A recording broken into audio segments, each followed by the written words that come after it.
నమస్కారం. ఈనాటి మన అద్భుతమైన విశ్లేషణకు స్వాగతం. సరే, ఇక ఏమాత్రం ఆలస్యం చేయకుండా నేరుగా విషయంలోకి వెళ్ళిపోదాం. మన ఆధునిక కాలంలో, ముఖ్యంగా ఈ ఉరుకులు పరుగుల జీవితంలో పనుల పట్ల ఏకాగ్రతను, ఉత్పాదకతను ఎలా పెంచుకోవాలి? ఈ ప్రశ్నకు సమాధానంగా ఒక అద్భుతమైన పురాతన కథలో దాగిన అతిపెద్ద రహస్యాన్ని ఈరోజు మనం ఈ విశ్లేషణలో తెలుసుకోబోతున్నాం. ఇది కేవలం ఏదో ఒక పాత కథ మాత్రమే కాదు సుమ. మనల్ని మనం అత్యున్నతంగా ఎలా మలుచుకోవచ్చు అనడానికి ఒక పర్ఫెక్ట్ ఉదాహరణ. అసలు ఆ రహస్యమేమిటో తెలుసుకునే ముందు మన అందరి మదిలో ఎప్పుడూ మెదిలే ఒక ఆసక్తికరమైన ప్రశ్నను చూద్దాం. లక్ష్యాన్ని ఎప్పటికీ చేజార్చుకోకుండా ఉండాలంటే నిజంగా ఏమి కావాలి? అవును కదా, మనం ఎంతో కష్టపడుతూ ఉంటాం, శ్రమిస్తాం, అయినా కొన్నిసార్లు అనుకున్నది ఎందుకు సాధించలేకపోతాం? ఈ ప్రశ్నకు అసలైన సమాధానం పురాతన కాలం నాటి గొప్ప గురువు ద్రోణాచార్యుడికి మాత్రమే తెలుసు అని చెప్పొచ్చు. ఆయన తన శిష్యులకు ప్రాక్టికల్గా నేర్పిన ఆ అద్భుతమైన పాఠమేమిటో ఇప్పుడు చూద్దాం. విభాగం 1. విలువిద్యలో అతిపెద్ద పరీక్ష. ఒకనాడు గురు ద్రోణాచార్యుడు తన శిష్యులైన పాండవులను, అలాగే కౌరవులను అందర్నీ ఒక పెద్ద పరీక్ష కోసం పిలిచాడు. ఆ రోజు కేవలం ఒక సాధారణ రోజు కాదు, వారి జీవితాలను పూర్తిగా మార్చేబోయే ఒక కీలకమైన రోజు అని వాళ్లకు తెలియదు. అందరూ ఒక పెద్ద చెట్టు దగ్గర గుమ్మిగూడారు. ఆ చెట్టుమీదెక్కడో ఒక చిన్న చెక్క పక్షిని ఉంచారు. కరెక్ట్గా అక్కడే మన అసలు కథ మొదలైంది. ఇక్కడ అత్యంత కీలకమైన అంశం ఆ పరీక్ష యొక్క నియమాలు, అంటే రూల్స్ అన్నమాట. వినడానికి ఈ నియమాలు చాలా సులభంగానే అనిపిస్తాయి. 1. పక్షి కంటిపై గురిపెట్టాలి. 2. గురువుగారు అడిగే ప్రశ్నకు సరైన సమాధానం చెప్పాలి. ఇక 3. ఆ తర్వాతే బాణాన్ని వదలాలి. ఇక్కడ గమనించాల్సిన విషయమేమిటంటే, అందరూ మొదటి నియమం గురించే ఆలోచించారు, కానీ గురువుగారి ప్రశ్నకు సరైన సమాధానం చెప్పడం అనేది ఎంత కష్టమో పాపం ఎవరూ ఊహించలేకపోయారు. ఇక్కడ నిజంగా ఆసక్తికరమైన విషయమేమిటంటే, ఎంతో గొప్ప యోధులైన యుధిష్ఠిరుడు మరియు భీముడి దృష్టి అసలు ఎలా ఉందో గమనించండి. ఎంతో నిజాయితీపరుడైన యుధిష్ఠిరుడు ముందుకు వచ్చి గురిపెట్టినప్పుడు గురువుగారు, నాయనా, నీకేమి కనిపిస్తోంది అనడిగారు. దానికతను, చెట్టు, కొమ్మలు, పక్షి అన్నీ కనిపిస్తున్నాయి గురువుగారు అని బదిలిచ్చాడు. అంతే, వెంటనే ద్రోణాచార్యుడు అతన్ని కనీసం బాణం వెయ్యనివ్వకుండానే వెనక్కి పంపించేశాడు. ఇక ఆ తర్వాత ఎంతో బలవంతుడైన భీముడి వంతొచ్చింది. అతనికి తన బలంపై, తన నైపుణ్యంపై చాలా నమ్మకం. కాని అతను కూడా, నాకు చెట్టు, పక్షి, వెనకాల ఆకాశం అన్నీ స్పష్టంగా కనిపిస్తున్నాయని చెప్పడంతో అతన్ని కూడా వెంటనే వెనక్కి పంపించేశారు. అప్పుడు ఒక్కసారిగా అక్కడ వాతావరణమంతా టెన్షన్తో, ఆశ్చర్యంతో నిండిపోయింది. ఎంతో నమ్మకమున్న గొప్ప యోధులందరూ ఆ పరీక్షలో ఎందుకు విఫలమయ్యారు? గురువుగారు ఒక్కొక్కరిని పిలిచారు, కాని అందరూ దాదాపు ఒకే విధమైన సమాధానం చెప్పారు. విచిత్రమేమిటంటే, ఎవరూ కనీసం బాణం వేసే అవకాశం కూడా దక్కించుకోలేకపోయారు. అసలు ఇది ఎలాంటి పరీక్ష? ఎందుకు ఎవ్వరూ సరైన సమాధానం చెప్పలేకపోతున్నారు అని అందరిలోనూ ఒకటే కలవరం మొదలైంది. విభాగం 2. పక్షి కన్ను. ఆ ఉత్కంఠభరిత వాతావరణంలో చివరికి ద్రోణాచార్యుడు అర్జునుడిని ముందుకు పిలిచాడు. అర్జునుడు ముందుకు రాగానే అతని కళ్లలో ఒక ప్రత్యేకమైన, అచంచలమైన ఏకాగ్రత స్పష్టంగా కనిపించింది. అతను తన విల్లు తీసుకుని చాలా ప్రశాంతంగా గురిపెట్టాడు. ఆ క్షణంలో అతని చుట్టూ ఉన్న ప్రపంచమంతా మాయమైపోయింది. ఎలాంటి శబ్దాలు వినిపించలేదు, కనీసం వీచే గాలికూడా ఆగిపోయినట్లుగా ఒక అద్భుతమైన నిశ్శబ్దం అక్కడ ఆవరించింది. సరిగ్గా అప్పుడు ద్రోణాచార్యుడు, అర్జునా, ఇప్పుడు చెప్పు, నీకేమి కనిపిస్తోంది అని అడిగాడు.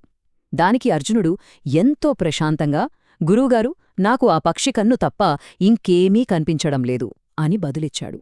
ద్రోణాచార్యుడు కావాలనే అతన్ని కన్ఫ్యూజ్ చేయడానికి, చెట్టు, కొమ్మలు, కనీసం ఆ పక్షి కూడా కనిపించడం లేదా అని పదే పదే అడిగినా అర్జునుడి సమాధానం ఒక్కటే, లేదు గురువుగారు, నాకు కేవలం పక్షి కన్ను మాత్రమే కనిపిస్తోంది. అర్జునుడి ఆ సమాధానం విన్న వెంటనే ద్రోణాచార్యుడి ముఖంలో ఒక గొప్ప చిరునవ్వు వెలిసింది. ఆ గర్వంతోనే, ఇప్పుడే బాణం వేయ్ అని ఆజ్ఞాపించాడు.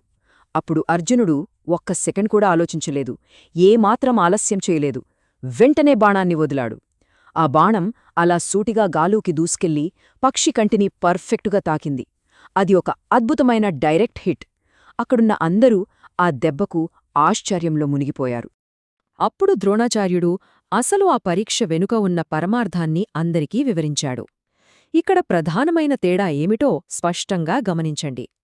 మిగతా వారందరికీ తమ లక్ష్యంతో పాటు చుట్టూ ఉన్న ప్రపంచం, చెట్టు, ఆకాశం అన్నీ కనిపించాయి. కాని అర్జునుడికి మాత్రం తన లక్ష్యం తప్ప ఇంకేమీ కనిపించలేదు. చూసారా? ఇది కేవలం ఒక విలువిద్య పరీక్ష మాత్రమే కాదు. ఒక మనిషి తన జీవితంలో లక్ష్యాన్ని ఎలా చూడాలో నేర్పే అతి గొప్ప పాఠం.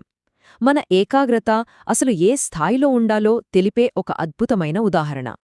విభాగం 3. ప్రస్తుత కాలంలో ఏకాగ్రత లోపం. మరి ఇప్పుడు మన కాలానికి వద్దాం. ఈ కథ వేల సంవత్సరాల క్రితం నాటుదైనా సరే, నేటి ఆధునిక కాలంలో మనం అనునిత్యం ఎదుర్కొంటున్న అతిపెద్ద సమస్యకు ఇది అద్దం పడుతుంది.